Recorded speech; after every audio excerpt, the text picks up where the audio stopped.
sassy, a little bit crazy, a little bit classy. We got dreams and we got goals. We're just a couple of old sassholes.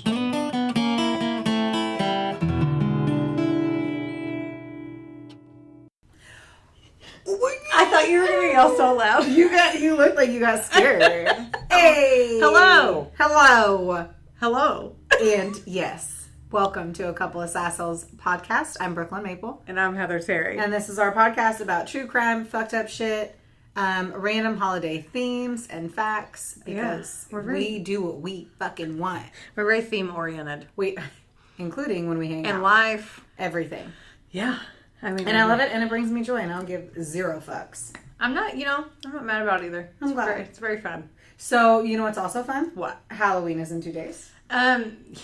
So this obviously will come out after Halloween. It'll come out on November 3rd. So hopefully you all had a great Halloween. Because we sure the fuck will. Yes. So we've been holding on to this one close to our bosoms. Yeah. Our big old titties. I mean, we really do have big boobs. Yeah, it's true. It's true. That's the reason we have the podcast together. We're like, you have big tits, I have big tits, we should be friends. Big tits do well on audio projects. Isn't that what I called it? Yes, and how we will hold on to it forever. I'm never going to not. I know, and I love it. We're going to change it to A Couple of Sassholes audio project. Yes. It's the title. I love it. Sounds great. It rolls fucking nails. I beat you. So any hooser, we are going to, obviously, we mentioned in the last one that we're going to hang out at my house in the valley. Am I invited again? Yes. You kicked me out last time. I don't know if you sass talk again. Well, maybe not. Might as well make other plans. So on that one, we went to an event this week and no one knew my fucking costume. But then when we were walking, well, I can't say that because our table didn't really know, which is a bummer bear.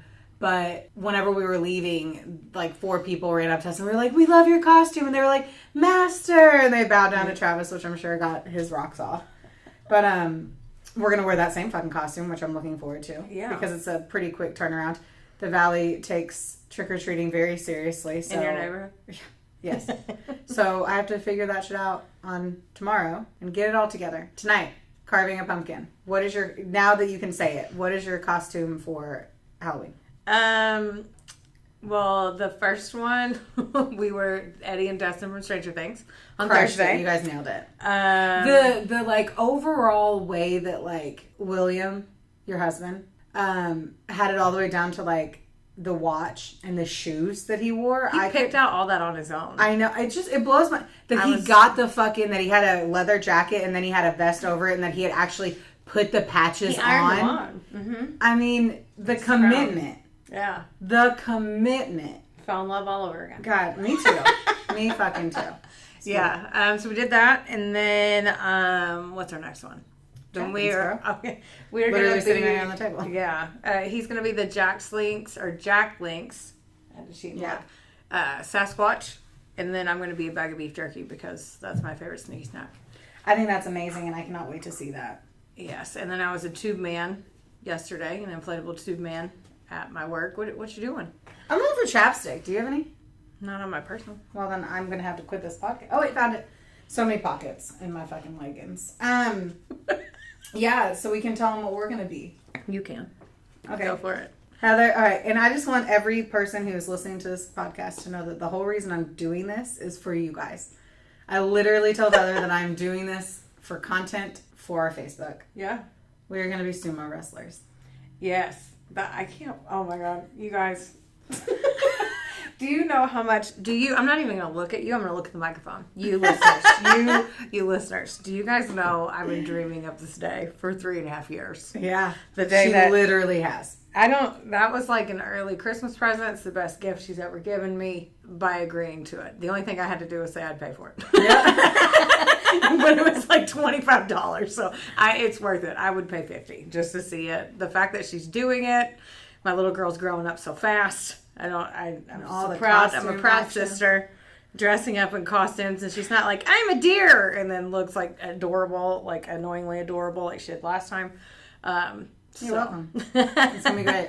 That's on, it's the picture on the website. Yeah. Coupleofsassholes.com. If you look at the About Us section. Mm-hmm. Oh, yeah. And you're wearing the sumos sumo on there. Yeah. Oh, look how that full circled real hard. It was meant to be. It was. Anyway, I'm very excited. Okay, so we're going to hop in because we have drink? some... Oh, yeah. Fucking A. Yeah. So we have drinks. I know. Right? I'm so thirsty. Breathe fire. We were in Louisville. We literally just got back from Louisville. We went at 8 this morning. We went and ate at the Cheesecake Factory. We did white girl shit. Yeah, super. I mean, we are who we are. I bet everyone listening is also white girls or whatever ethnicity ladies, and we appreciate you. Anywho, so then we went to Trader Joe's. The whole purpose was to go to Trader Joe's. So we got some great bevies. Did you do that? I did. Just for you. God. We got some nice bevies. So I'm going to start off with Howling Gourd's Pumpkin Ale. I'm going to take a little sip. Oh, and do you hear that? Yeah, that's fucking ice in this because it was hot as fuck in my car. So it is what it is. I've never had beer why is it 70 degrees today? I've never had... Well, I don't want it to be refreshingly ice cold from the fridge in my vehicle, but... I do. It's really hot. Tell them what yours is. I was waiting to... I want to try yours. Okay. What did I start with? Okay, you're going to hate that. The Henry... So drink that. Okay. So hold on. I know I'm just going to interrupt now. So if you're living in the Trader Joe's region, no, it smells delicious. It's a nice pumpkin ale. It's gross to me in the sense that like I had to throw ice in it. Like a cold beer versus a car warm beer with ice thrown in it. It's a good pumpkin ale. It's not too pumpkin-y, but it has some pumpkin. I can taste that and tell that I knew you would like it if I drank it first. I'd be like, I don't care for this, but I know you will. Yep. Can I go now? All you, bruh. Okay. It's like, can I drink something I hope I'm going to like? Henry Hotspur's Hard Pressed for Cider from Trader Joe's. Trader Joe's is where it's fucking at. Let's check They deliver their A game and everything. Well, I too have ice. Okay. Put it in my hand. Okay, wait. This is like Reed's Apple Fest in a cup. I want one more drink. Okay, I like that. And it was like $8 for a 6-pack. It tastes like apple juice. It does. I like it. It literally tastes like apple juice. Yeah. You're going in again? I just wanted to get the ice to jingle near the mic as much as possible. Yeah, we'll keep that in mind. I mean, yeah, I'm enjoying this. This is good. Good. Well, enjoy it less while you tell us your story, because you're first. Man, okay, one more. You can cut this out. You ready? Yeah, I'm ready. Okay, so today, what's our theme today? Wild card. We didn't have one. No. Wild carded it up. Everything I do, you watch me. It's so funny. Well, you're just right in front of me, and you're the only thing to look at. Well, you're welcome. Yeah, it's a blessing and a curse. Yeah, and a curse. So today I just looked up I searched random unique murders. Like that's a good Google. Mine was something fucked up murders, and I hate myself for it. I threw something against the wall, like the spaghetti. Is that what people do? Throw spaghetti against the wall, see if it sticks. Mm-hmm. That's what I did. This one stuck. Bernie Tiede. Have you heard of him? No. I have so many typos in this. Okay, so my sources are Wikipedia, True Crime All the Time podcast, episode from April in 2019, and then YouTube. There was actually a movie called Bernie in 2011 about this. I'm not familiar with any of it. I'm grabbing my phone just to look at the... Yeah, you can look that up. Jack Black played in it. Really? Mm-hmm. I want to watch it, but I didn't have time to. So this was about the murder of... Awesome, Bernie Sanders. Oh. This was about the murder of Marjorie Nugent. Okay, I'm just going to dive in. Because you can do both. I can't do two things at once. You can. Yes, it is a skill that I have. Yes, you're right. I also hit that S really hard, so I can't wait till... Skill. Yes. Bernie Tiede was born on August 2nd in 1958 in Abilene, Texas. So his dad came over from Russia in the 20s, and he was named after him. So, fun fact Saturday, but I just thought it was random that you go from Russia to Texas. Right? No, I mean, if you leave any country and come to Texas, I don't know. Texas has a lot of immigrants. Well, anyway, I don't know why I'm talking. Please continue. You don't know why you're talking. On a podcast. This audio project needs two voices. You're right. His mom died in the car. Quit laughing. I'm not talking about his dead mom. I know. Okay. I'm done. Sorry. Stop. Okay. Quit. Okay. Reel it back in. Are you laughing because I did the ostrich hand? No, I'm stopping. Go. Okay. So his mom passed away in a car crash when he was very young, and then his dad remarried, and then he actually passed away as well when he was only 15. So like, rough. What a bummer bear. He went through some shit. He talked about a little bit that he was sexually abused by his uncle from age 12 to 18. What the fuck? Yeah, so he went through a lot. So molesting kids, like, that is, okay, if there's something that will make me gut you like a fucking fish, the thought of me touching one of my sister's kids, like, that's what, I don't think people stop and realize, like, I think they're just like, oh, no. But it's like, they're fucking, it's always the aunt or the uncle. It's somebody close to him. Nasty. Yeah, it's fuckwads. So anyway, put a pin in that. Okay. Hold your age. Just remember that. So Bernie graduated high school in 1976 there in Abilene. And then he went on to mortuary school. And then he graduated from there also. I really want to talk to somebody that is... What's his face? From Haley McGinnis Funeral Home. I follow him. And he's a mortuary and he talks all about it. I'm like plugging somebody else's Instagram. Nathan Morris. Oh, yeah. Yeah. And he like explains it. Yeah. Like how you do stuff? Yeah, everything. And I've talked to him about it before. And so Haley McGinnis is his wife, for anyone who's listening to me and like, who the fuck are these people? He has like a gajillion followers and he literally like explains tools and the process. And also like how he feels like it, like them owning a funeral home, or they own multiple now, isn't a sad thing. It's like them being able to celebrate the life of somebody when they pass. Well, they have the Celebration of Life Center right beside it, right? Yeah, I have no idea. I think so. Beautiful. Anyway, Fun Fact Saturday again. Derail in. So, back in. He went on to work at Hawthorne Funeral Home in Carthage, Texas as the assistant director. And Carthage is really small, like 6,500 people. And it's one of those like one stoplight towns where you can like fart and the mayor's going to know about it. You know what I mean? Yeah. Do you? I guess.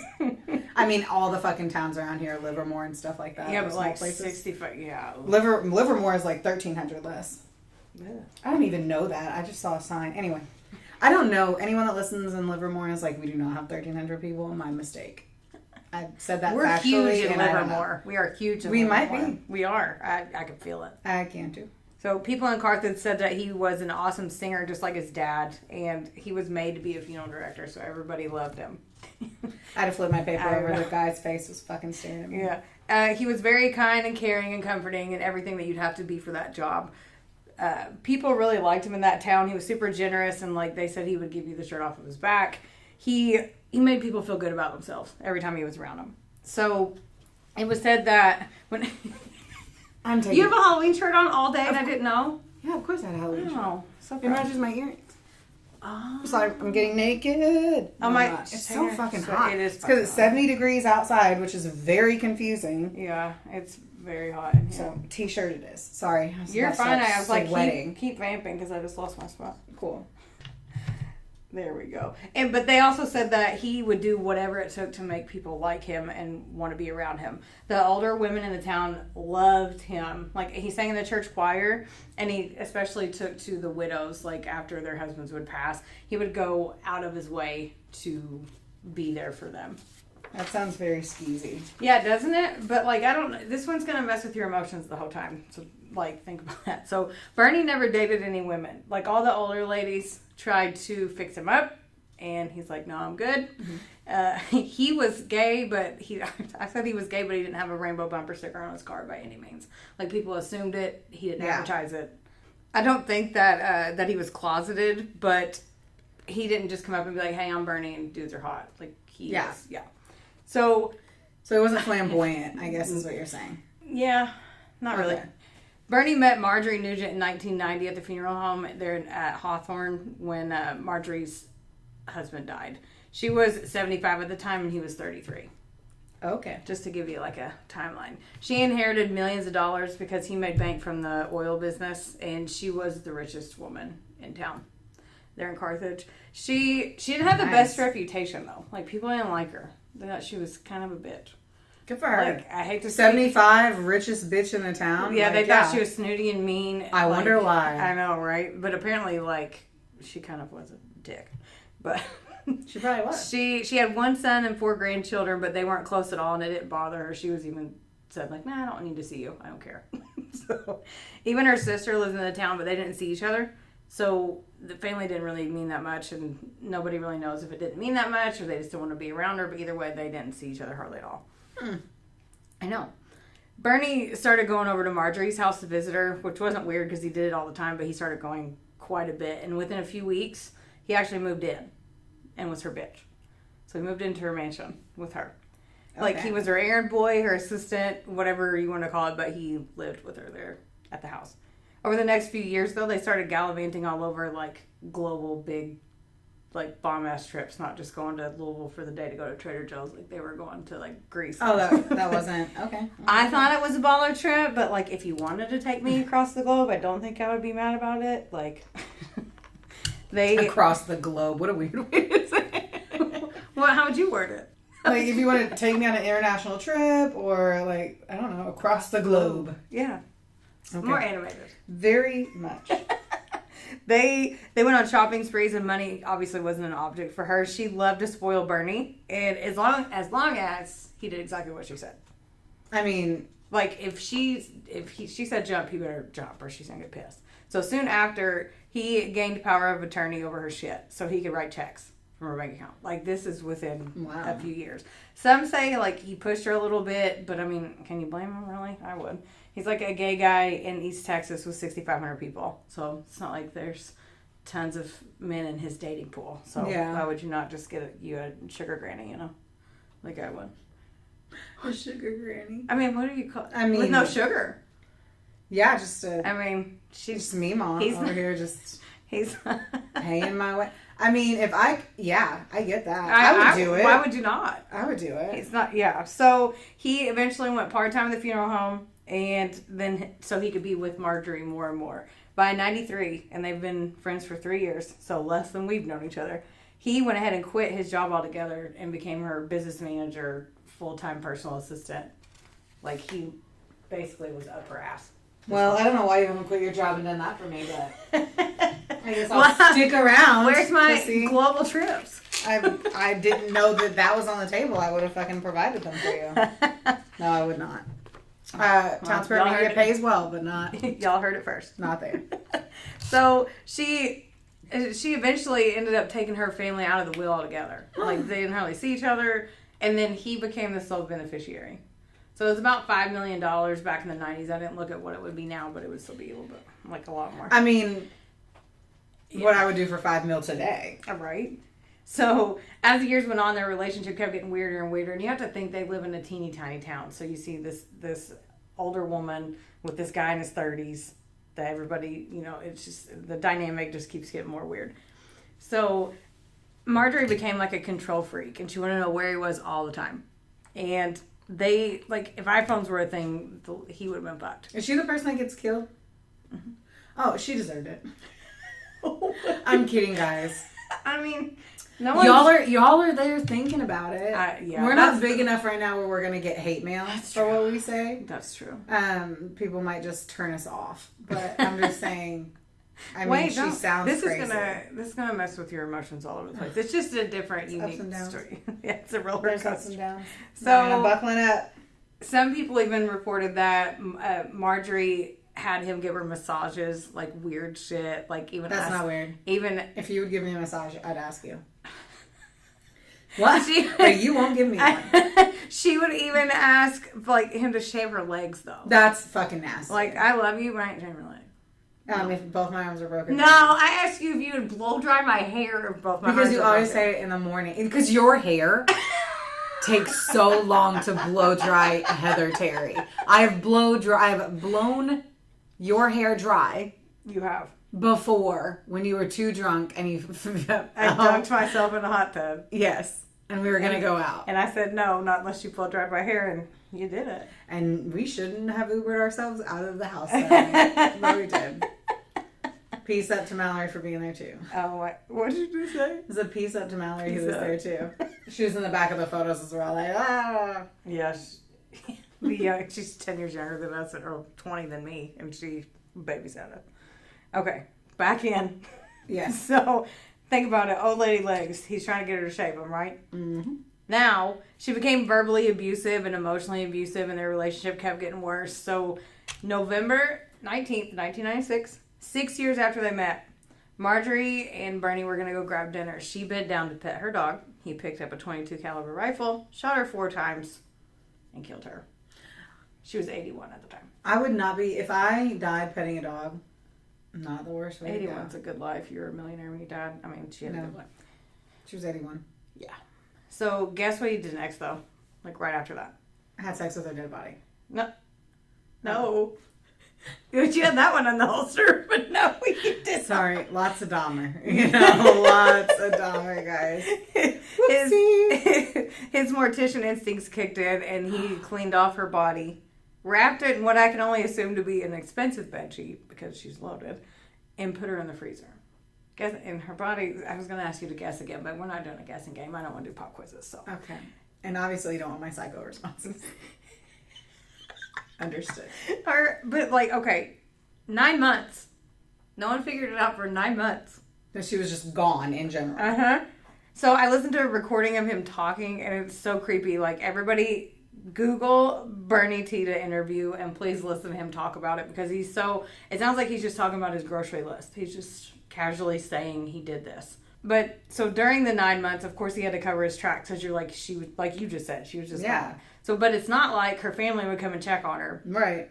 He did have to deal with a few people, but mainly they were financial people, and since he'd already been her business manager, they already were used to talking to him. So they didn't think it was that weird. Oh, man. Yeah. As time went on, though, he had to keep making shit up because they couldn't speak to her. So he was like, oh, she's on vacation, she's sick, she's in the nursing home. I was going to say, how does he pull off, what was his... He had so much time because he had 9 months. So, imagine everyone else who murders somebody in a teeny, tiny town. Yeah. And they're always together, and then all of a sudden they're just not. Yeah, I don't know how you cover that one up. He even told people she had Alzheimer's. He would lie to everybody and tell them all different shit. I don't even know how he kept it straight. So. Unlike him. This bitch. Bazinga. Is that Big Bang? Indeed, a Rudy. Oh, good. You're welcome. So, after she died, he started, blowing through her cash. Apparently, he was kind of doing that while she was alive, obviously, because he could and she didn't care. But he started doing it after. He bought... A lot of the stuff he did was for other people, though. So, he bought cars for other people. He'd throw big-ass parties and invite everybody because he wanted everybody to like him. And then he would help others out with their bills and shit like that. So, for the most part, it was other people doing stuff. Which is weird because I'm pretty selfish. So, I'd be like... You? Yeah. What? I had no idea. I know. His friend Wyatt ended up getting a total of $250,000. So he wanted to invest in a Western store. It just made me, I get it's in Texas, but it's there's not that many people that, I don't know. Just, I feel like it's in Texas? No, in their town. I know that's not. You sell, not. Yeah, but it's not like people aren't allowed to go to their towns. You cannot cross the lane here. I know. You do not shop in this town. Doesn't seem like tourism was booming in Carthage. Who knows? From what I did. Maybe it's different now. It probably is because of the story. So, Bernie, he didn't make any money from that, though, because the store didn't make any money. So, it wasn't like he was investing. He invested, quote unquote, but he didn't make anything from it. He also invested in Carthage Aviation because he liked to fly planes, apparently.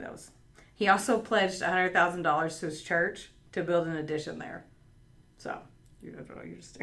Well, he didn't have anything to say.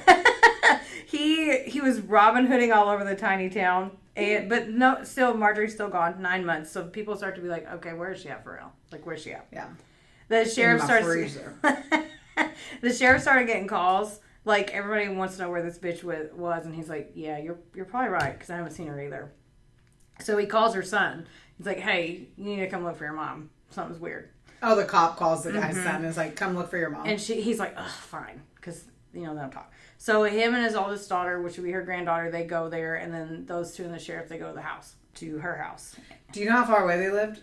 They, are they in the same town or the same, his son? No, they had to travel there. I don't know how far. Okay, I'm just curious. Yeah. I was like, how much effort was that? Because I'd be like, bro, you're the one in the town, and you want me to get on a fucking flight, fly my happy ass over there, while I'll be there in 3 days. I know he had to travel, but I don't know how long it took. Heard that. So they went to the house, and they go inside. They don't see Bernie. They don't see any sign of her either, though. And then the granddaughter looks over at the freezer and is like, why is there tape on that?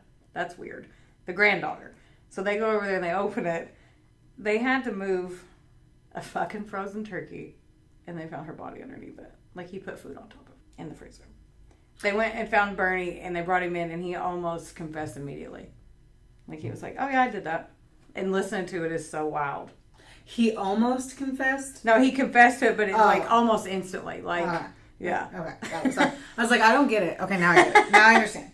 Yeah, so he said in one of the recordings I listened to that he had thoughts about hitting Marjorie in the head with a bat or anything for a few months prior to that, but he didn't want her to suffer. Oh, so he planned this poorly. Maybe. Hang on. So Bernie said she was now evil, super possessive, and even called her wicked. But then he kept talking about, but I care about her so much, I still care about her, all this stuff. He said that the whole freezer show he went on because he wanted to eventually give her a proper burial. But, like, did he snap or did he... Because it's either he snapped from his trauma and all that stuff, or... Premeditated. Yeah, or he was spending her money and she might not have been okay with what he was doing. But nobody fucking knows. Yeah, I mean, she was also obviously putting him under her thumb. So, like, just losing your mind at having somebody be so possessive over you. Yeah, all the time. Like, if someone asks, I ain't shaving anybody's legs. I barely like to shave my own. I do it. I don't, it's not enjoyable. So, I don't think I'm going to shave anybody else's legs. That stuck out to me so bad. Not it was such disturbing. But yeah, so that's what I said. Either he wanted her dead and out of the way, or he legit was just sick of her shit. But either way, he still shot and killed her, but nobody knows how it went down. But another crazy thing about this is like the victim and killer, how they were viewed by the townspeople. Because most of the time, everybody's like, oh, give him the death penalty, especially, Texas is big on that. But him, they were like, they loved Bernie, and it's kind of sad that nobody really mourned her. That's what it sounded like, though. Yeah. If you're everyone, if you end up being a raging comeback, you might be like Scrooge, and people will not care if you die, and they'll be like, good, now I get their stuff. It was, yeah. Don't be a dickwad. Don't be a dickwad. That is a very, very... That is the PSA. And he even admitted it. They had a written confession, and people in the town were still like, well, he couldn't have done that. Not Bernie. Like, they literally would be like, not There's Bernie. No one that I would think wouldn't kill someone. Like, no one. Do you know what I mean? Like, there's no one that I could say right now that without a shadow of a doubt would not kill someone. Yeah. Like, if you're pushed to anything, you'll kill someone. That's probably true. Actually. Like, if somebody was like, Spencer from the radio killed, who is like a super sweet soul if you don't know him, but like, they're like, Spencer literally killed 5 people. I'd be like, cool. Like, I get it. What happened? Like, what happened? I wouldn't be like, he didn't do it, and you would never think he would do it, but I don't know. I hope Spencer doesn't listen to the podcast. If he listened to like 10 episodes ago, he accidentally made a cameo. Yeah, you're right. When he walked in and didn't know we were recording. I was like, what's that? A decanter? We're like, nope. We're recording this. So, even some of the elderly women friends, because, they all loved him, that was their Bernie. And they were bringing baked goods. There's nothing better than a gay. They were bringing him baked goods. Unless they're murdering people. They were bringing him baked goods to the jail. Shut up. I swear. They were bringing him he must have been really awesome. I Pre-apologizing, had to move the chair. Sorry, guys. So, even the pastor at the church where he went asked for prayers for him and put him on the prayer list for a year and a half. Didn't even put Marjorie on there. Didn't put her family on there. She's hurtful. But, I don't know. That's just weird to me because he admitted that he killed. Oh, it doesn't seem like she didn't abuse him or anything. Like it does. Like she verbally, but that's his word and that's it. Right. So I just feel like that she would be that bad of a person. Like, we have to imagine though, Heather, if you were just literally fucking hateful, everyone's like, you are a stuck up, or let's rephrase that, and then we're talking about myself, and they're like, Brooklyn, you are a stuck up, hateful bitch, and you're just like, I'm just treating people like shit and being terrible. And I'm like, Heather's not allowed to do this because I'm not there. And was like that. Y'all don't even know. Shut up. It feels very real. Does it? Ow, don't hit me. And then, shut up. And then you kill me. They're like, well, Heather's awesome. And Brooklyn was kind of a raging fuckwad. So it is what it is. I love how I tell Travis that I'm recording a podcast, and he's like, "Let's call." He just called. I'm like, what the fuck? Anywho. Okay, but she went to the same church as him. That's why I thought, like, you think that at the very least they're supposed to show compassion and all that stuff. He could put both. Small town, they can do whatever they want, right? I know that's the only. I'm just saying, I guess, because it's a small town. Yeah, that's why. But so I think that he wanted the holy $100,000 that he was promised, but he never 100,000 got $100,000. I would not kill somebody for 100,000. No, that's put him on the prayer list. That's the pastor was supposed to get. Oh, for the addition. So I think I'd be praying for Bernie too, because you ain't getting your money if you don't get out. So the bizarre details of this and how people felt bad for the killer, like, started getting national attention. So media started flooding the town. The district attorney, he even had to request that the trial be moved to another courthouse to get a fair trial, like to get a fair jury, because they knew if they did it in the town, it's weird. That never happens. It's never the prosecution, like, it's always the defense attorney that's like, well, he's not going to get a fair. No, it was the district attorney that wanted to move it. That's wild. Which I've never heard of. That's why I was like, well, I feel like I've got to see this movie. I really okay. And Matthew McConaughey plays. Fuck yes. Plays him. Okay. So, sorry. That's okay. So the trial was moved a few counties over. Then, like, I have to tell you this, Bernie's attorney's name was Scrappy Holmes. Isn't that such a cute name? I just picture a little bit, like just it makes a little me think of a puppy's name, Scrappy Holmes. Yeah, like they're like somebody like was Scooby-Doo's. just a little fucking Instagram influencer had to give the dog a second name. Scrappy Holmes. It's like an investigative puppy. It is a puppy who on Halloween plays Sherlock Holmes, and his name's Scrappy, so it's Scrappy Holmes. Yeah. Okay, well, let's go get a puppy and let's do this. Oh my God, I would love it. I'd love to. So Scrappy said, God, I can't get that out. Scrappy said that Bernie was driven to commit this crime, but he didn't have any mental health witnesses. Like, he didn't bring anybody forward. No one would testify to that at all. Like, he just said, trust me, and then didn't have anybody to back it up, which most of the time they do when they're in trial. Is that how I don't know, you're just staring at me.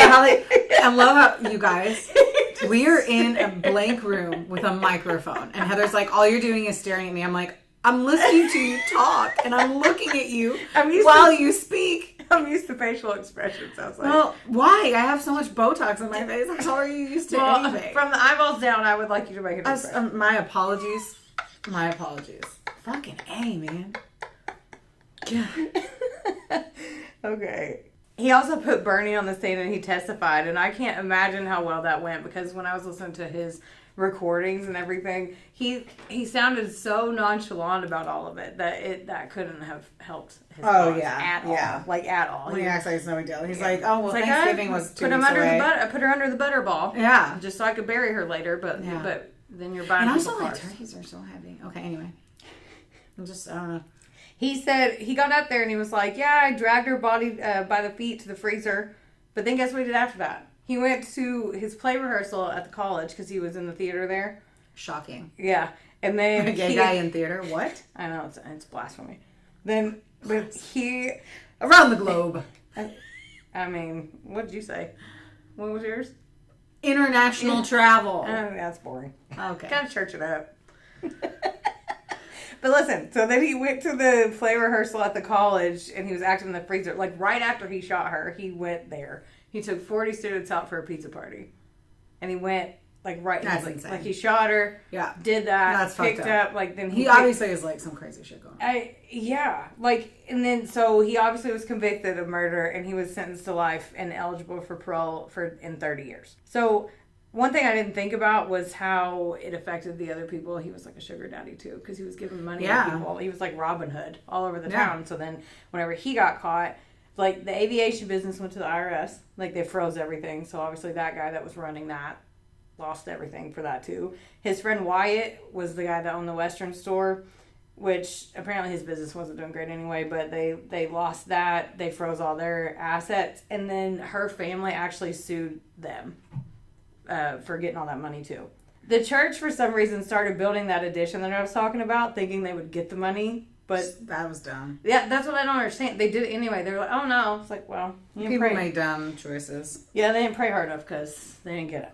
So That the whole town basically felt hurt and betrayed, but they still, on top of all this, they were mourning the fact that they lost him to prison and Marjorie in real life. Still. That's crazy.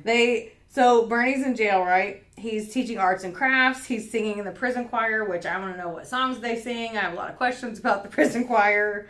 I had not, and now I do. I mean, right? Yeah. What do they sing? Jailhouse Rock? What do they sing? What do they sing? What's another song? That's the only one I know. I was like, I was singing like Jingle Bells. I was like, what is Jingle Bells? Is it the Christmas church choir? I don't know. The eye contact, fear. You did look like I put you on the spot. Tear and headlights. Man, I've also had I only had 75% of a beer, so. Yeah, I only had one song, Jailhouse Rock. That was all I got. The Orange is the New Black seems. Ooh, I've had 2 sips of it. I know. Or a cider, like you did. Yeah, cider. Anywho, cider. Oh my god, I love when you do that. Okay. Wait, have you done Dead Man's Toe? I'll surprise you with it. I will sprinkle it in throughout, and it's going to be a surprise attack. Okay, can't wait. Because that sounds like a weird thing. I understand. You just said, Hocus Pocus. Hocus Pocus. Have you done Dead Man's Toe? Like it's some weird sex thing. Have you done? Have you done it? You know what I mean? Where you put the You know, the toe. I'm gonna vomit. Ew. You nasty. I'm not doing it. You guys heard it. Did you hear it? Oh my god. You hear it. They're gonna hear me slap you. You already hit me earlier. Oh my god. That's right. Okay. Let's enjoy laughing, because once we get to mine, we won't have any of that. I know. She's gonna suck the joy right out today. Yep. Listen. So he was a model prisoner. Even in prison, he was telling everybody, like, oh, I love her, I miss her, you know, all this stuff. He was still talking about that. But in 2014, he hired a new attorney. So he was acting like he was fine, but then he was really trying to get back out. He hired a new attorney. The new attorney brought up the fact that he was abused when he was younger. Yeah. It didn't come About up. time. But it didn't come up in the first trial at all. I mean, what he did sucks. Like, yeah, he should be in jail. He murdered somebody. Yeah, but they didn't talk about that. I just like to make jokes. They didn't talk about that at all. Hence, having an audio project with my best friend. I know. A couple of Sassholes audio project. Mm-hmm. Yes. Go. So. When does he go? Okay. His lawyer said that he should get a lighter sentence because of all that. So he get this. They released him while he's waiting on his new trial. It's only $10,000 bail. Bond. Bail bond, same thing. It is the same thing. Mm-hmm. I watched that light bulb just turn on in your head. No, I was looking at a website and I was doing a lot of bail bond research last week and whatever. I literally started flipping through the Rolodex of work. My bad. That's okay. But they released him to go live in an apartment that was rented by Richard Linklater. And he was the freaking guy who made the movie Bernie in 2011. Are you fucking kidding me? Like, that's where, and that pissed off a lot of people, including me, really. But, like, the jury even got pissed off because they're like, we still, like, that sucks that he was abused, but he still killed somebody. Like, we still, I don't understand why this is requiring a new trial. And he was out for 2 years the whole time, like, just living in an apartment that the guy paid for.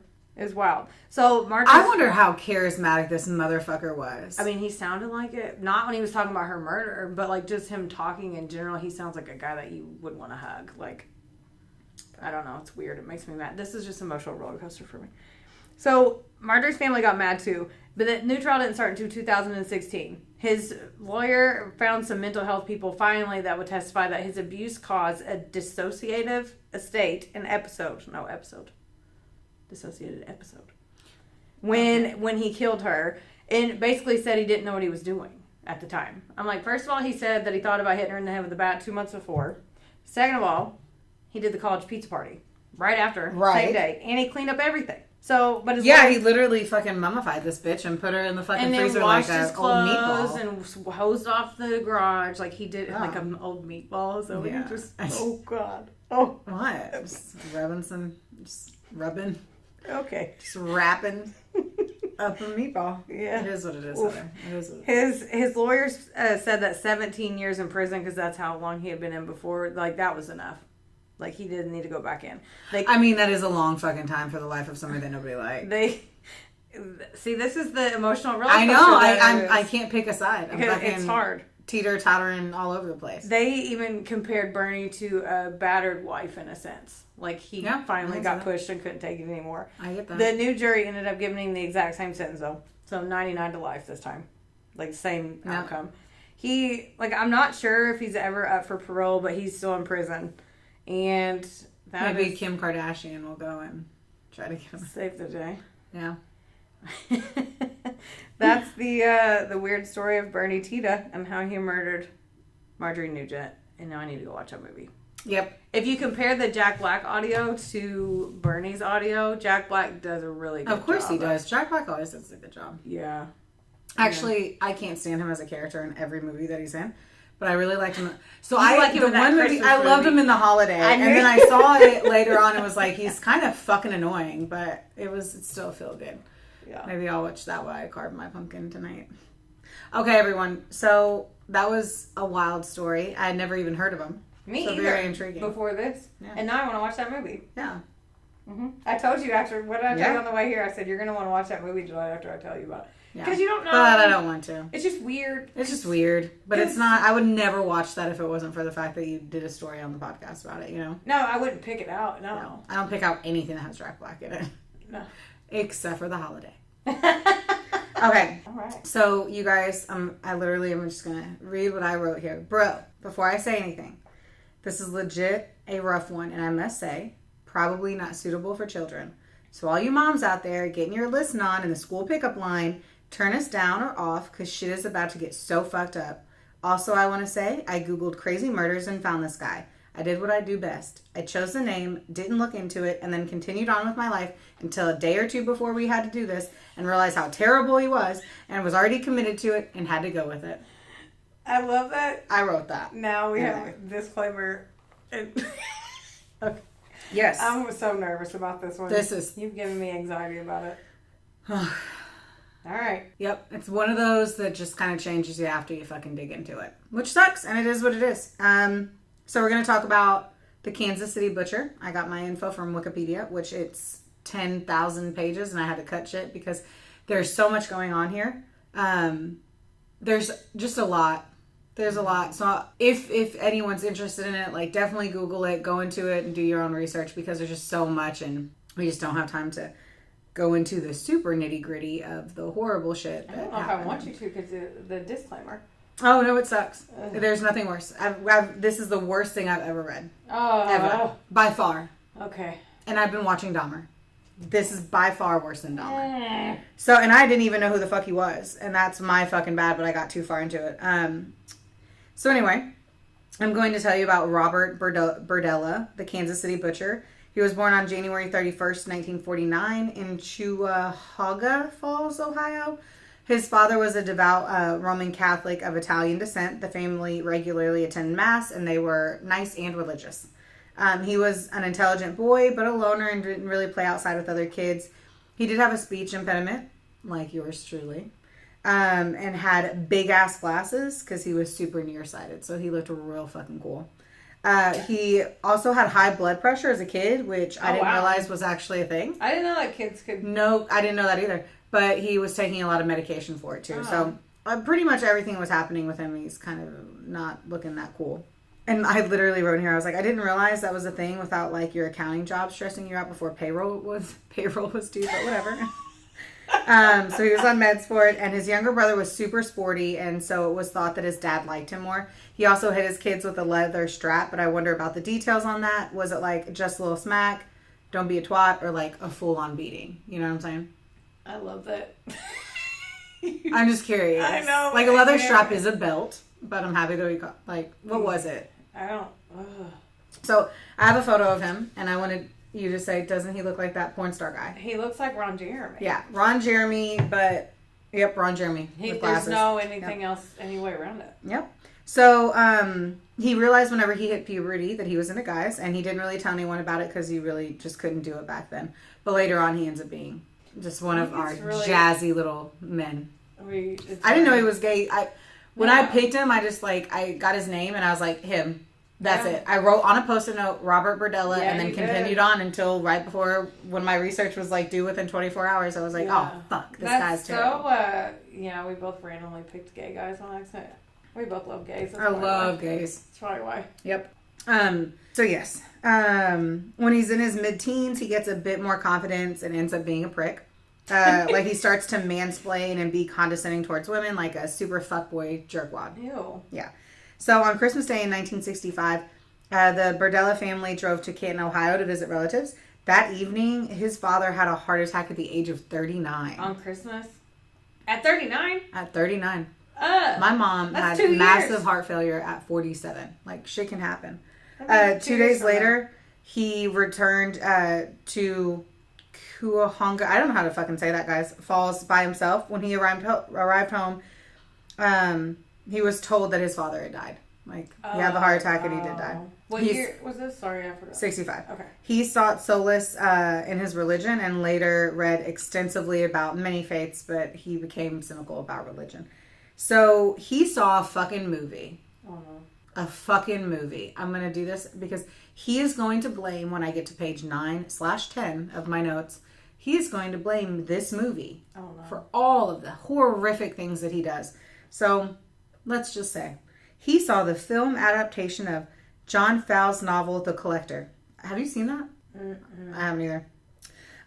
The plot of the film... Sorry, I keep making that sound. I didn't even know what you were doing. It's whenever I'm drinking, I was like, oh, it's probably because of my Invisalign. Whenever I pop that out, that I'm still wearing 78 years later. But I think it's from drinking and having more saliva in my mouth. How's that, everybody? So anyway, the plot of the... Dead man's toes. Yes. You just got so That made me so happy. So the plot of the film revolves around a disturbed man who stalks and then abducts a young woman who he finds attractive, holding her captive in his windowless stone basement and viewing her as little more than an attractive specimen. After several weeks, the woman dies of a contracted illness, despite her captive's efforts to keep her alive. As I told you, he says that had an everlasting impression on him. So then his mom remarries shortly after his dad's death, which pisses him off. And back then, though, women couldn't not be married, right? Like, they were homemakers and needed someone to run off to work and pay the bills while they made, homemade lasagna and shit. Right? I think so. So fast forward to him going to college. So I know. Fast forward to him going to college. He ends up being super smart. He goes off to college, wants to be a professor, and by all accounts, he's a marvelous student. Then shit flips. So he starts to hang out with the wrong crowd, like always. He gets into drugs and sells them, drinks too much, and starts to fuck with animals. Whoa. Oh. That went... Oh, it literally, that fast. Wow. He decapitated a duck in the presence of his peers, and in the second instance, he experimented with sedatives and tranquilizers on a dog.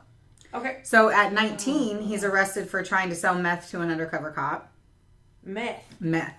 He doesn't seem to do much time for his offenses. He drops out of school, and he's now openly gay.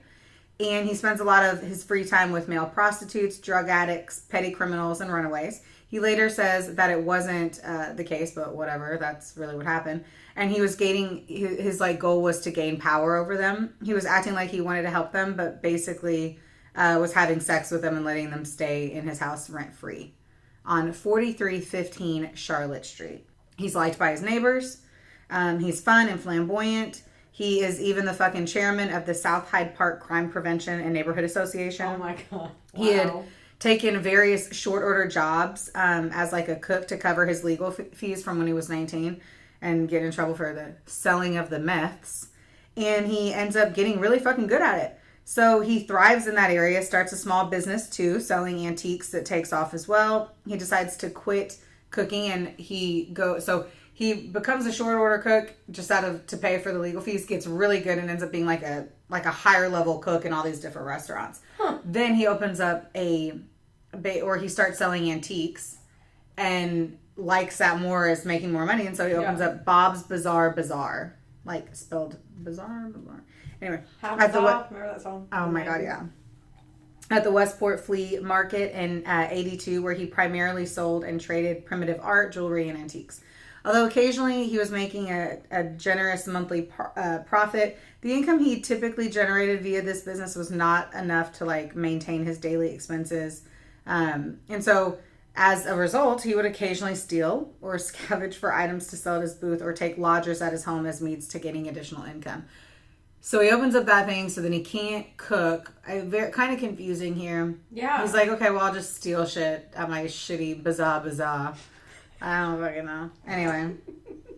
So then he let's just trip and fall into him killing people. Oh, all right, God. So July 5th of 1984. His first known victim was this 19-year-old named Jerry Howell. He's a friend of a friend through his bizarre shit. I'm not going to go into it because fuck it. Okay. He had promised to drive the youth home to attend a dancing contest and marry him. And so he gave him some alcohol, Valium, and isopromazine, both in his car and at his house until he became unconscious. He then injected him with a heavy tranquilizer before binding him to his bed. So he was restrained on his bed for approximately 28 hours. Throughout this period of captivity, Berdella repeatedly drugged, tortured, raped, and violated him with foreign objects. He would consistently ignore Howell's intermittent questioning as to why he was being treated like this, his pleas to be freed.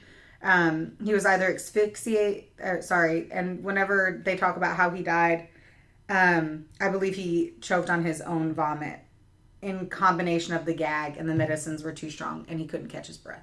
I had that in my hand. I'm going to put that down. Sorry.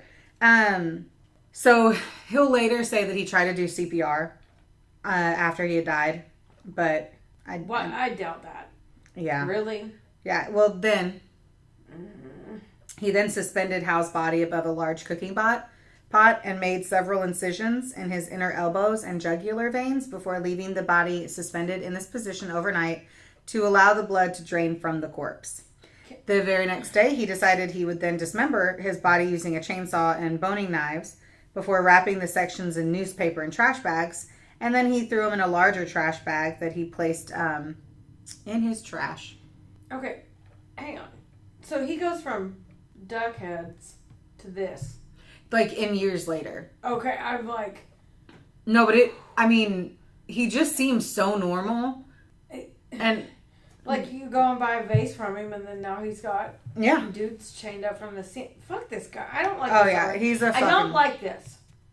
I don't like it. Yeah, so the cops come by, and they're like, hey, Why does it smell like dead things? No, they're like, have you seen him? Oh. And he's like, oh, no, I dropped him off after that, and they never really... That was it. He was like, he says what he did. Like, I drove him to that dance competition. This is very Dahmer-esque for real. Oh, yeah. Oh, no, it gets way worse. Oh, God. So, what makes everything kind of fucking extra psycho is he kept a detailed log in which he documented each act of sexual and physical torture inflicted upon his victims. He would recall that, like the subsequent victims he would hold captive, Hal had repeatedly pleaded for his ongoing abuse and torture to cease throughout the period of his capture, although Berdella would either ignore these pleas, taunt him, or threaten him.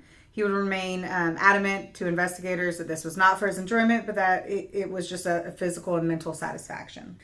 So then in April, the following year, there's a lodger, this guy, he's a 20-year-old guy named Robert Sheldon. So he comes, I think I missed the fact that, so he would let all the, like, runaways, whatever, stay the night, right? Mm-hmm. And so that he was known for that. So, like, people would come and ask to stay there. Place. Yeah.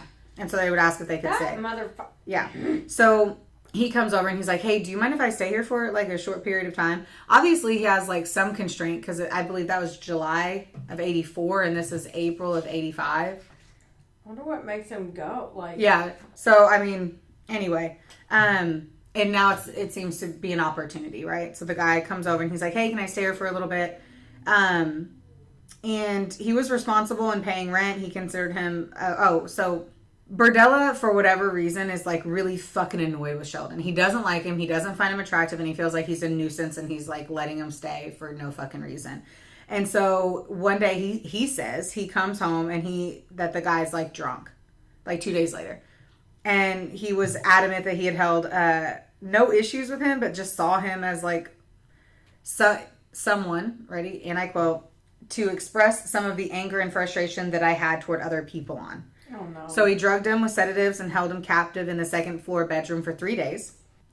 where he would then endure forms of torture such as swabbing drain cleaner in his left eye, the insertion of needles beneath his fingertips. Oh my God. The binding of his wrists with piano wires with the intention to permanently damage the nerves in his hands, and filling his ears with caulking to reduce his hearing capacity. What is happening? So watch your elbow. 3 days after he is doing that, a workman came to perform some scheduled work on the roof of the house, and because of that, he had to suffocate him and kill him. I don't like this. I don't either. I don't. If I don't get a puppy at the end of this, I'm going to be very upset. This is a lot. Mm-hmm. This is only the second one. Oh my God. And so then he ends up dismembering his body as well, and that's where that is. So the following June, he found Mark Wallace. So he vaguely knew him because he had helped him with yard work. So he was hiding in his tool shed to seek shelter from a severe thunderstorm. And as in the same case as Robert Sheldon, he had, he had felt that he was a nuisance. Yeah. And so he had chloroformed him, or he'd given him chlorpromazine. Sorry, my bad. So the guy was like really stressed out, whatever. He was like, dude, just take this and you'll chill out. I was like, you'll calm down and relax. And so he gives it to him 30 minutes later. That's when he says he decided to render him captive. So he's carried to the second floor bedroom where he endured almost a day of captivity and torture, including the application of alligator clips to his nipples to facilitate electrical shocks to his body at any point at which Wallace began regressing into a state of unconsciousness. According to Berdella, 1 hour later, his experimenting, air quote, with hypodermic needles by inserting them in various muscles upon his back, he died through a combination of the drugs, the gag, and the lack of oxygen. He noted that he died at 7 p.m. on June 23rd. So shit gets worse. In September that year, he answers the phone from an acquaintance named James Ferris, who asked to stay at his house for a little bit. He said yes, and his entire intention there was to kidnap him. And so what really sucks here is, despite everything that he had done previously, this was the very first one that he decided to specifically torture. He doesn't assume what he did before was any part of that. So he brings Ferris home. They meet at a bar and he brings him home, and he crushes tranquilizers into his meal, and then he ties him to his bed, and he tortures him almost consistently for 27 hours.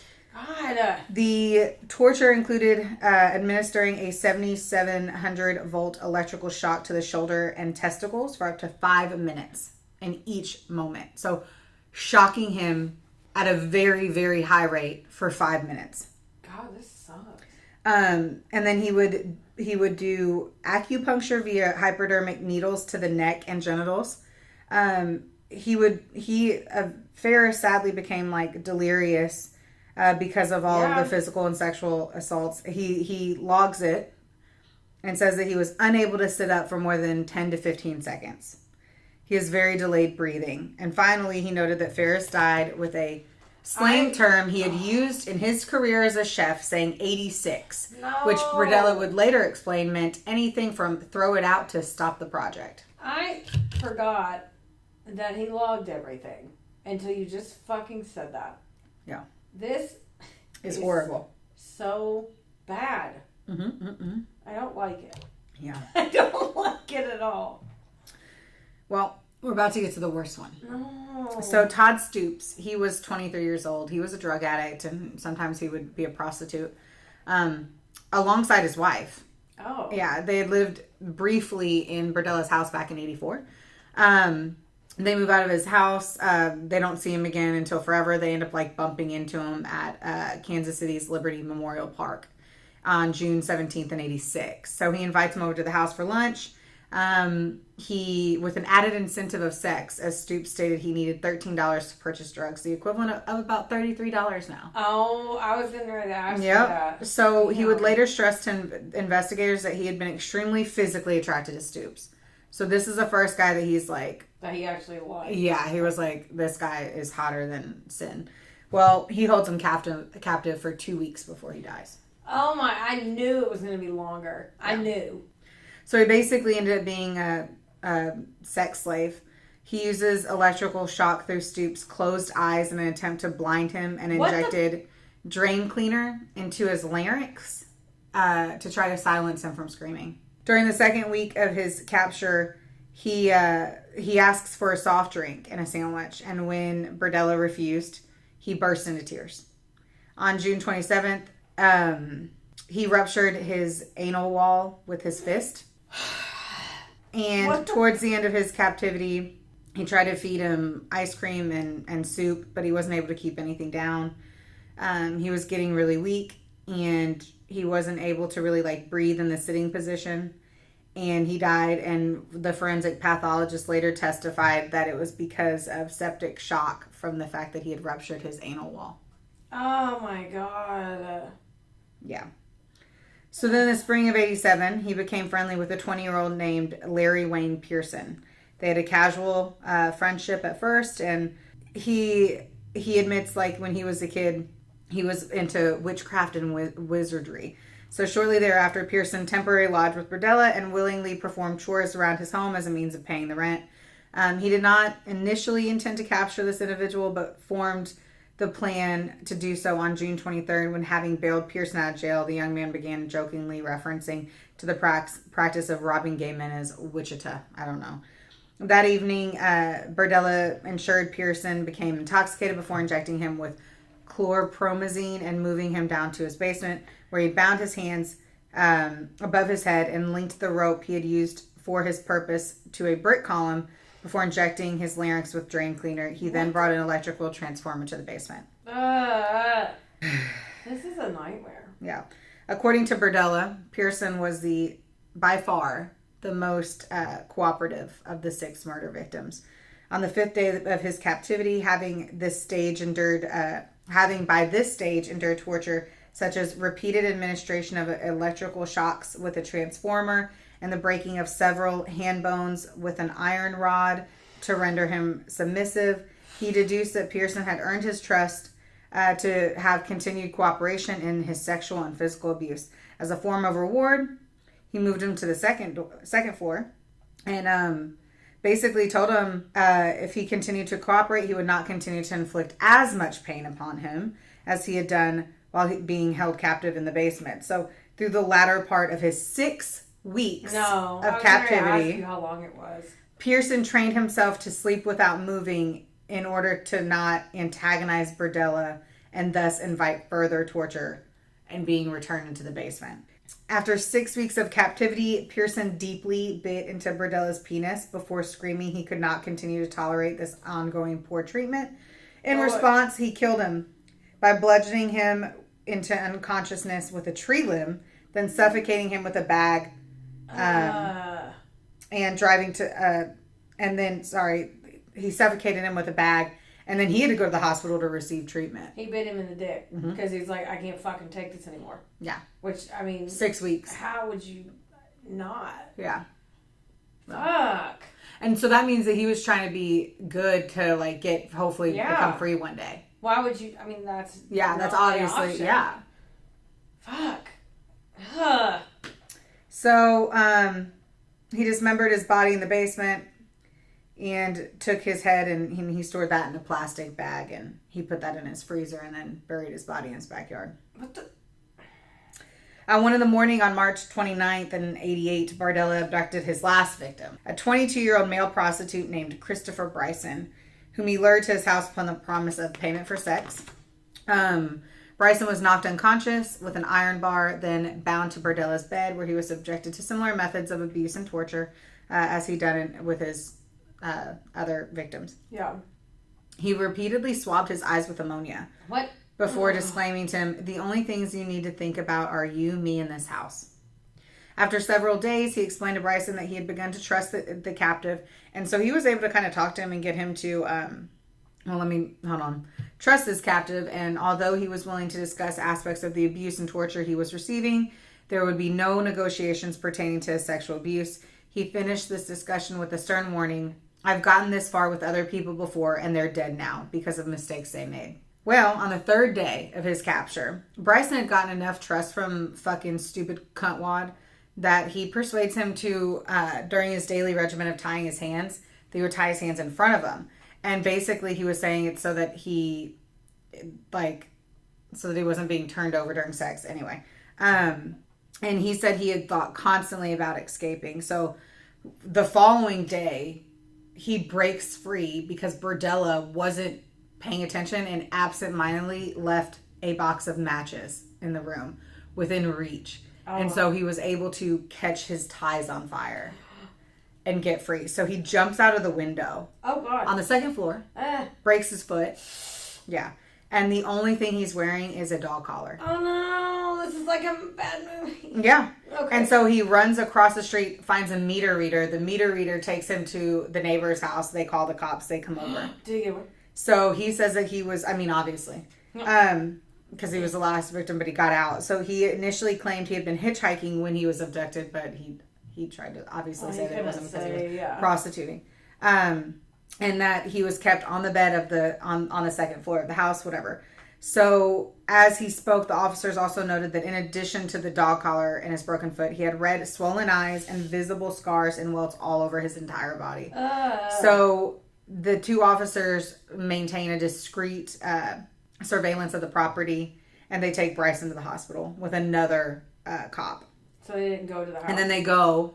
Yeah. So then they go and they get a warrant to get to the house. Smart. So during later questioning with the police department, Bryson said that his captor had showed him Polaroid images of men who appeared to be dead. So he was like, dude, like, I was tortured in here and other people are dead from this. Yeah. Yeah. And so he had told him too that if he ever became a nuisance or a threat, that he was going to subject him to greater levels of torture. Yeah. And he would simply be killed from it. So they get a search warrant, and obviously Berdella's like, no, I didn't do that, and no, you can't come in the house. And we're like, well, too fucking bad, because look at what we have. Yeah. So they go to the bedroom on the second floor, and that's where they find those burnt ropes, which is also corroborating this story. And yeah. And at the bottom, or in the room, was an electrical transformer plugged into the wall with wires that were leading to the bed, a metal tray containing syringes, small bottles apparently containing prescription drugs, swabs, and eye drops were also close to the bed. He found in the room a long iron pipe, various lengths of rope, a leather belt. They noted that posts on the bed had been extensively worn, suggesting that restraints had been tied to it earlier and that they had struggled to try to free themselves. So, question. Someone got out. Yep.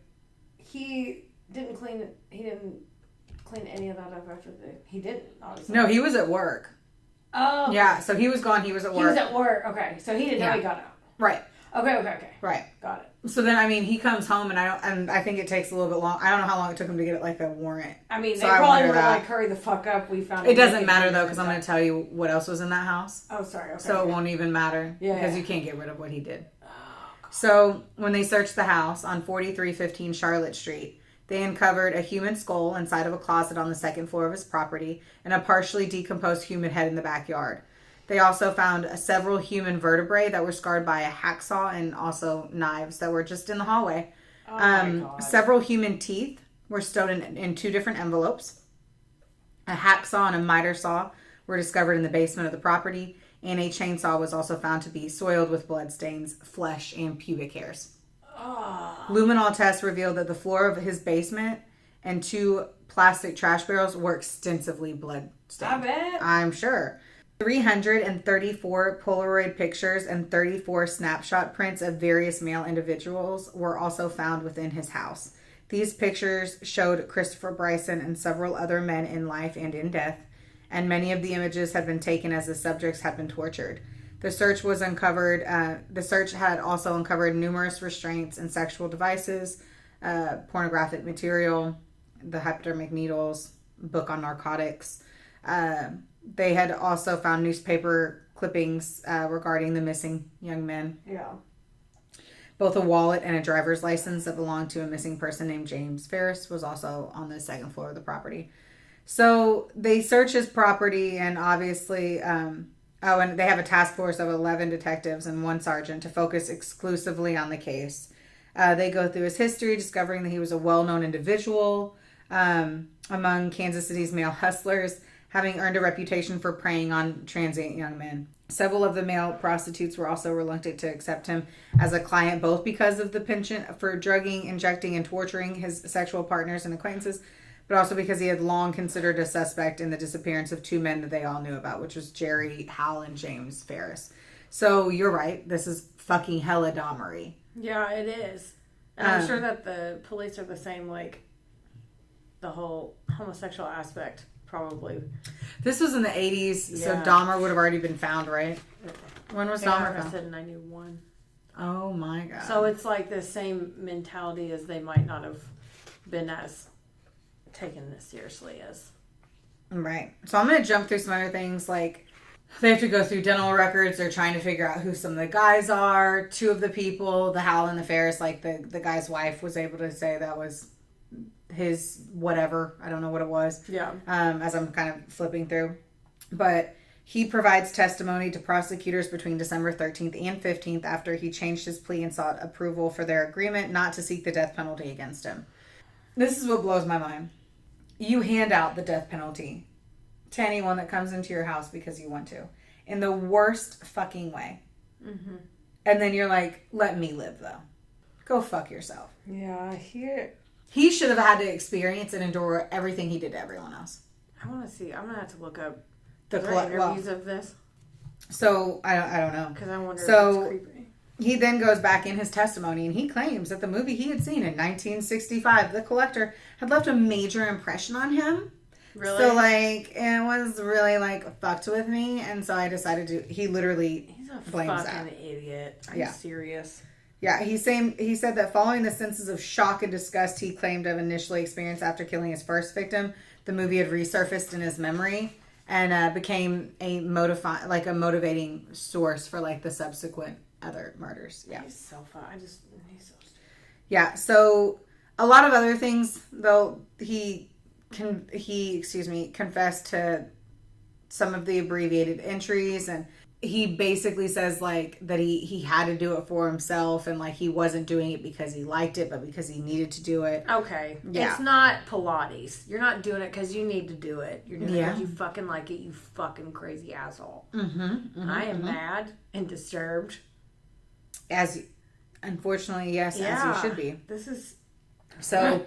He confessed having alternately buried the 2 victims' heads in the backyard, adding that he retrieved and cleaned the first skull, which was Robert Sheldon, at the time. And he buried Larry Pearson's in the same hole and then, like, got one of them out and, like, cleaned it out afterwards. And he put it in his gallery area in his house. It's not a painting. You douche canoe. I know. He was able to name all of his victims, which is something Dahmer couldn't fucking do because he didn't get any of their names. Although one victim, Mark Wallace, had been seized by opportunity when he had discovered him, in the shelter behind his house during that thunderstorm. The other 5 victims had been captured after he had unsuccessfully tried to steer them away from their general lifestyles, and thus simply became frustrated at the failure of his efforts. On each victim's capture, he described in graphic detail the sexual, physical, and emotional abuse to which he had subjected each victim and which he had recorded within his torture logs. He tersely explained his excessive actions to the investigators on December 14th, that the statement that he was capturing them first and what developed. Nonetheless, he did claim that he tried to prevent any of the victims from malnutrition, gave them some antibiotics sometimes. Oh, what a saint. I'm so annoyed by this. There's more bad in here, so I'm just going to kind of let it, like... Oh, please no. I'm just going to slowly... I don't know if I can take it. I'm going to doggy paddle over to the incarceration and death. Yeah, please do. Yeah, let's do that. So in the years following his 1988 convictions and incarceration, he was granted an interview to the Missouri-based television station KCPT, so maybe we can find that. To all concerned, he admitted to restore his image as a sensitive citizen who had simply made mistakes. Did ya? In committing his crimes. He also claimed that he had been demonized unfairly by the media before, during, and after his arraignments and his plea bargains, and that the police had resulted in him being allowed to remain at liberty following his first murder. What? Yep. He also lodged several complaints with prison officials regarding the prison conditions. He wrote several letters to a local minister claiming that prison officials knew of his high blood pressure, yet were not giving him his proper medication. Wait a minute. He was his blood pressure meds. What a... No. Yeah. Fuck him. Yep. Wow. Yep. Well. And he... okay. So in 92, he talks to a counselor. Obviously, he gets life. So he... I say obviously, but... Yeah. He talks to his counselor, and whenever he was... Who fucking cares? Fuck any of that. He informed the reverend that the distress that he had due to the staff at the penitentiary, and they're like, they are not giving me my heart medication. And so then he tells at 2 p.m. on October 8th, 92, he complains to the prison staff of severe heart pains and was taken from his cell to the infirmary. They determined his heart was unstable and called an ambulance. He was taken to a hospital where he was pronounced dead from a heart attack at 3:55. Good. So he died like 2 hours after he started having the pain. Good. Shortly after, the judge at his trial, Alvin Randall, was informed of Berdella's death. In response, he sarcastically remarked, "Couldn't have happened to a nicer guy." Crushed him. I mean, that was good. That was good. Yeah. So other published reports say that he had a depressive personality disorder, that he was diagnosed as a sexual sadist, and that he had gained extreme sexual excitation from the humiliation, pain, and torture to which he had subjected his victims. Despite his claims to media individuals whom he had contacted in the years of his incarceration, he never expressed any degree of remorse for his actions and tersely referred to his victims as play toys in an interview that he was granted shortly before his death. Yeah, he sounds like a fucking asshole. He's an asshole. Why did you... Now my blood pressure's up. I know. Take me to the hospital. Where's my medicine? I don't know. Huh. Right? Yeah. But this motherfucker, Yeah. this motherfucking fuck, Yeah. was like actually somebody important in the community. But see, and the rumors already went around though too. Like, it's not like nobody knew that he was like drugging people and that they were disappearing. Because how do you not know that? It's not like we have friends that were like, oh, I went over to Sean's house and then they just never see him again. Yeah.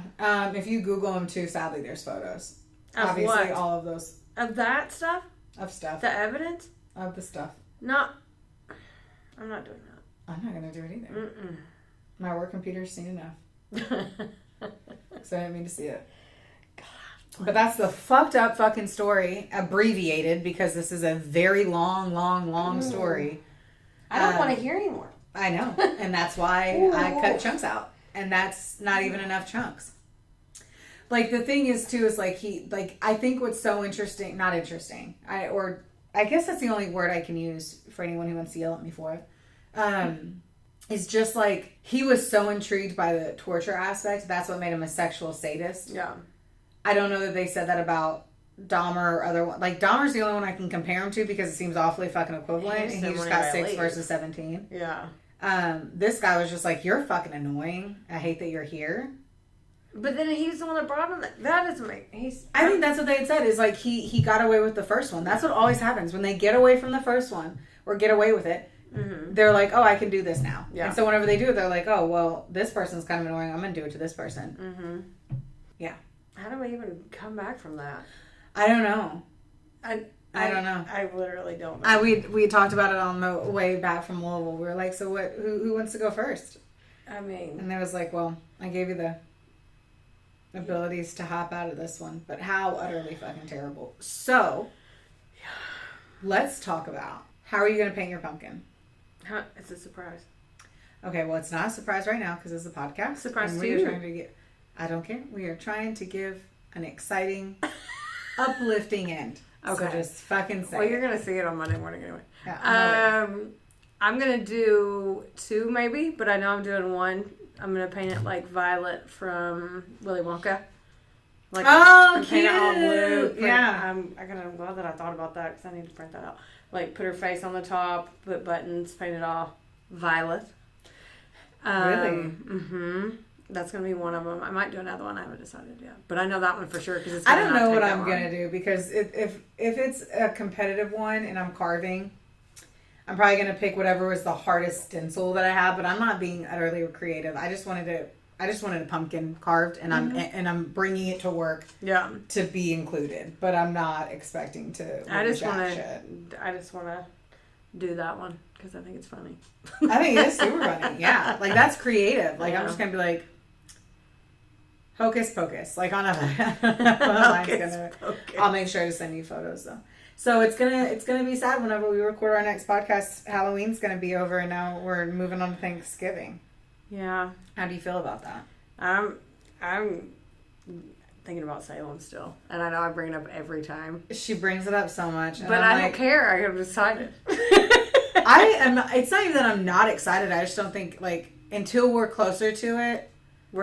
It's under the 2 week mark. I know. Yeah. Well, and that too, it's like I haven't thought it. Like I don't know. Whenever we went to Mexico, it was like we're going. We're gonna be in Mexico. We're gonna be by the beach. But like, I don't know. I just want to wait until we get closer to it and get excited. I think it's the travel anxiety of how annoying fucking flights are and all that shit. I'd walk there at this point. I'm ready to go. I believe it, and it's gonna be delightful. Yeah, I'm excited. Well, on that note. We did the best we could, guys. Sorry for the downer bear at the bottom. That was a lot. Yeah, Heather looks literally I literally look like I got kicked in the nuts. You do. Like I did. I know. I wasn't trying to kick your nuts, but they're so big. Yeah. My foot was so close. I couldn't do anything about it. My apologies. Oh my god. You're so funny. Rate, subscribe, review. What's the that's not the order. It's fine. Who cares? Just do all of that. How about that? Just tell people to listen to us. And then tell your mom, unless she doesn't want to hear the word fuck and dead man's toe every 5 minutes. Yeah, or that. I like that. Those are the two things you grabbed out of all the horror things. I'm blocking it out. I'm get it. I'm blocking it out. Well, thanks for listening, guys. We love you. Halloween's over. Thanks for playing with us all October. Happy Halloween, bitches. We love you.